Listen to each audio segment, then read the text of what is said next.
अगर लिखने का तरीका सही हो तो वही आंसर जो 4 मार्क्स लेके आने वाला था वो 6 मार्क्स लेके आ सकता है। आपने बिल्कुल सही सुना, लिखने का तरीका ही आपके एग्जाम्स में मार्क्स को बढ़ा सकता है।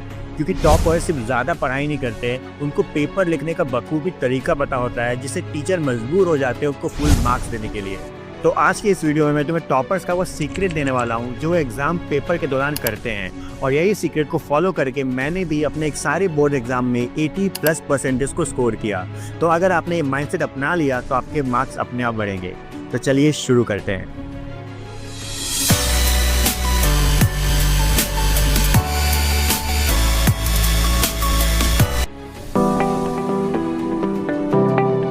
एग्जाम पेपर हाथ में आते ही स्टूडेंट्स पैनिक करने लगते हैं, लेकिन टॉपर्स क्या करते हैं? टॉपर्स अपने एग्जाम पेपर को पहले 2 मिनट तक स्कैन करते हैं बिना किसी टेंशन के। दिमाग को वो ये सिग्नल देते हैं कि ये जो एग्जाम का पेपर है मैं उसको कंट्रोल कर रहा हूँ, पेपर मुझे कंट्रोल नहीं कर रहा। ऐसा वो माइंडसेट के साथ एग्जाम पेपर में उतरते हैं। पहले इजी और फैमिलियर क्वेश्चंस को आइडेंटिफाई करते हैं, क्योंकि जो इजी है वो पहले लिखने से कॉन्फिडेंस बूस्ट होता है। तो आपको भी ऐसे ही करना है, पहले एग्जाम में जो भी इजी क्वेश्चंस है उसको पहले अटेम्प्ट करना है, जिससे आपका कॉन्फिडेंस बूस्ट होगा और आपके माइंड को ये सिग्नल जाएगा कि आपको बहुत कुछ आता है। टॉपर्स की जो स्ट्रैटेजी होती है वो पहले के जो 10 से 20 मिनट का टाइम होता है उसमें वो ऐसा चाहते हैं कि वो मैक्सिमम क्वेश्चन को अटेम्प्ट करे जो छोटे छोटे क्वेश्चंस हो। इससे क्या होगा, वो बहुत कम टाइम में बहुत सारे मार्क्स को कवर कर सकते हैं। तो आपको भी ऐसे ही करना होगा, जो भी एमसीक्यूज है, जो भी छोटे छोटे क्वेश्चन है उसको पहले ही आप अटेम्प्ट करो, उसको फिनिश आउट करो। एक एवरेज स्टूडेंट और एक टॉपर का आंसर देखो, फर्क सिर्फ एक चीज़ का होता है और वो है PCP, प्रेजेंटेशन, क्लैरिटी एंड प्रिसाइजनेस। मतलब जो टॉपर्स होते हैं ना वो टीचर्स की आंखों को दुख नहीं देते, वो अपने आंसर को एकदम चिपका के एकदम मैसी वे में नहीं लिखते। तो आपको भी उसी को फॉलो करना है। तो PCP का जो पहला पॉइंट था वो प्रेजेंटेशन था। तो प्रेजेंटेशन में आप जब भी आंसर लिख रहे हो तो आपको पैराग्राफ में नहीं लिखना है, आपको पॉइंटर्स में आंसर लिखना है, ताकि बहुत ही ईजी रहे रीड करने के लिए। एंड दूसरा है क्लैरिटी, मतलब अंडरलाइन करो, हेडिंग डालो, डायग्राम बनाओ।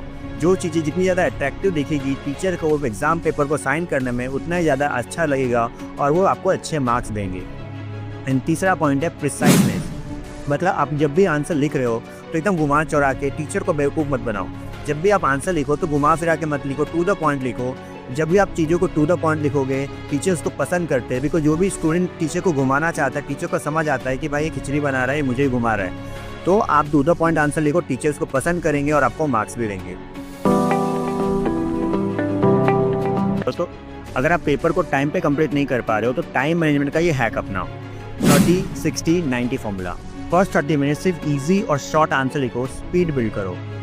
Next 60 minute medium difficult question attempt करो, and last 90 minutes long answer and difficult questions को अटेम्प्ट करो, क्योंकि तब तक आपका दिमाग वार्म अप हो चुका होगा और उसको लिखने का एक हैबिट हो गया रहेगा, और आप जो भी लॉन्ग आंसर है उसको स्पीड में फिनिश कर पाओगे।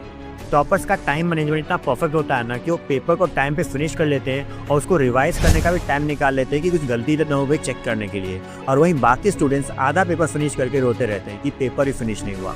तो आपको टाइम मैनेजमेंट में मास्टरी हासिल करनी होगी। पता है टीचर्स कभी भी पूरा आंसर ध्यान से नहीं पढ़ते, वो सिर्फ हाईलाइटेड और स्ट्रक्चर्ड पॉइंट को नोटिस करते हैं। तो अगर आपको टीचर्स के ब्रेन को अट्रैक्ट करना है तो कुछ ट्रिक्स बता रहा हूँ जिसको आपको फॉलो करना होगा, डेफिनेटली आपको हेल्प करेगा। पहला, आपको जो भी हाईलाइटेड पॉइंट है उसको अंडरलाइन करना होगा। दूसरा, डायग्राम या फ्लो चार्ट जरूर बनाओ, चाहे डिमांड हो या ना हो, लेकिन हाँ अगर आपको टाइम हो तभी इस पे काम करना। एंड तीसरा, कंक्लूजन लिखना मत भूलना। 80% स्टूडेंट ये मिस्टेक करते हैं। एग्जामिनर तुम्हारे हर वर्ड्स पे ध्यान नहीं देगा, लेकिन उस चीज़ पे जरूर फोकस करेगा जो क्लियरली दिख रही हो, तो उस चीज़ का फ़ायदा उठाओ। आपको स्टार्टिंग के जो भी आप आंसर लिख रहे हो, अगर लॉन्ग आंसर है तो स्टार्टिंग के आपके पैराग्राफ या पॉइंटर्स बहुत ही इफेक्टिव होने चाहिए, और जो लास्ट के पॉइंटर्स है बहुत ही इफेक्टिव होने चाहिए।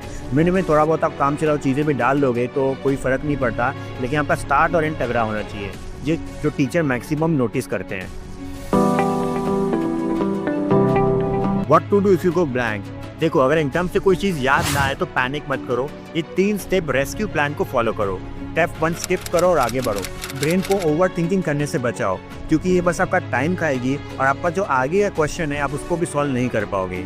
स्टेप 2 नेक्स्ट क्वेश्चन को अटेम्प्ट करो और लिखते रहो, आपका ब्रेन वार्म अप हो जाएगा। स्टेप 3 वापस आके लॉजिक लगाओ या एलिमिनेशन टेक्निक का यूज़ करो।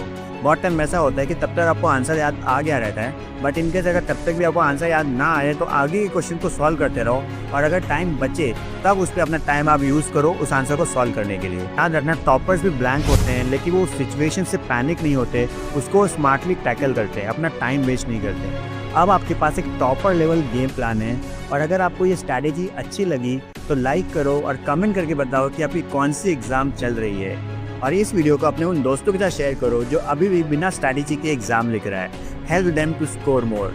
Till then, thank you so much. With will skill learn the real thing, let's grow together.